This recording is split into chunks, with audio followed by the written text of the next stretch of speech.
ಇವಾಗ ನಾವು ಎಲ್ಲದಕ್ಕೊಂದು ಪ್ಲ್ಯಾನಿಂಗ್ ಮಾಡಿದ್ರೆ ಇದಕ್ಕಿಷ್ಟಿಷ್ಟು ಟೈಮ್ ಸ್ಪೆಂಡ್ ಮಾಡ್ತೀನಿ ಅಂದರೆ ನಾವು ಅದು ಮಾಡ್ಬೋದು, ಡೆಫಿನೆಟ್ಲಿ ನಾವು ಮಾಡ್ಬೋದು.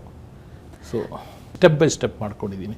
ಈಗಿನ ಕಾಲದ ಮಕ್ಕಳು ಹೇಳ್ತಾರೆ I want to become Bill Gates, I want to become what you say Elon Musk ಅಂತ.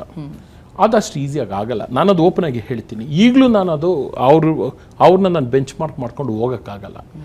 ನಾವು ಲೈಫಲ್ಲಿ ಅಚೀವ್ ಮಾಡಬೇಕಂದ್ರೆ ಸ್ಟೆಪ್ ಬೈ ಸ್ಟೆಪ್ ಹೋಗಬೇಕು. ಇವಾಗ ನಾವೊಂದು ಮಾಡಿ ಹತ್ತಬೇಕಿದ್ರೆ ಮೊದಲನೇ ಸ್ಟೆಪ್ ಹತ್ತಬೇಕು, ಆಮೇಲೆ ಎರಡನೇ ಸ್ಟೆಪ್ ಹತ್ತಬೇಕು. ನನ್ನ ಲಾಜಿಕ್ ಹೇಗೆ ಬಿಸ್ನೆಸ್ ಅಂದರೆ, ಈಗ ನಾನು ಶುರು ಮಾಡಿದಾಗ ನನಗೆ ಯಾರನ್ನ ನಾನು ರೋಲ್ ಮಾಡೆಲ್ ಮಾಡ್ಬೋದು, ಯಾರನ್ನ ನಾನು ಓವರ್ಟೇಕ್ ಮಾಡ್ಬೋದು, ಅವ್ರನ್ನ ನಾನು ಬೆಂಚ್ ಮಾರ್ಕ್ ಮಾಡ್ಕೊಂಡು ಹೋಗ್ತೀನಿ. ಬಟ್ ಅವ್ರಿಗೆ ನಾನು ಯಾವುದೇ ಥರದ ತೊಂದರೆ ಮಾಡಲ್ಲ. ಅವ್ರನ್ನ ನೋಡಿಕೊಂಡು ಅವ್ರು ಏನು ಮಾಡ್ತಾರೆ, ನಾನೇನು ಬೆಟ್ರ್ ಮಾಡ್ಬೋದು ಅಂತ ಫಸ್ಟು ಹೆಜ್ಜೆ ಇಡ್ತೀನಿ. ಆಮೇಲೆ ಅದಾದಮೇಲೆ ನೆಕ್ಸ್ಟು ಏನು ಮಾಡ್ಬೋದು ಅಂತ. ಸೊ ಈಗ you should have big dream ಅಂತಾರೆ, but you should go step by step.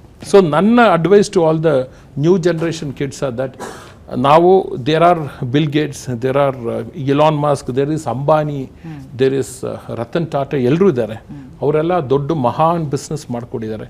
ಅಲ್ಲಿ ರೀಚ್ ಆಗೋದು ಅಷ್ಟು ಈಸಿ ಅಲ್ಲ. ಸೊ ಸ್ಟೆಪ್ ಬೈ ಸ್ಟೆಪ್ ಇವಾಗ ನಮಗೆ ಏನು ಸಾಧ್ಯವಾಗುತ್ತೆ ಅದನ್ನು ನಾವು ಫಸ್ಟು ಥಿಂಕ್ ಮಾಡಬೇಕು, ಅದನ್ನು ನಾವು ಅಚೀವ್ ಮಾಡಬೇಕು. ನನ್ನ ಅಚೀವ್ಮೆಂಟ್ ಲೈಫಲ್ಲಿ ಆಗಿರೋದು ಮಟ್ಟದಲ್ಲಿ ನಾನು ಒಂದು ಸ್ಫೂರ್ತಿ ತೊಗೊತೀನಿ, ಅದು ಅಚೀವ್ ಆದಮೇಲೆ ನೆಕ್ಸ್ಟ್ ಸ್ಫೂರ್ತಿ ತೊಗೊತೀನಿ. I have never dreamed big. So for me even coming back also is okay. Big dream is all in talks, but you have to dream small, make it happen, make it bigger and bigger.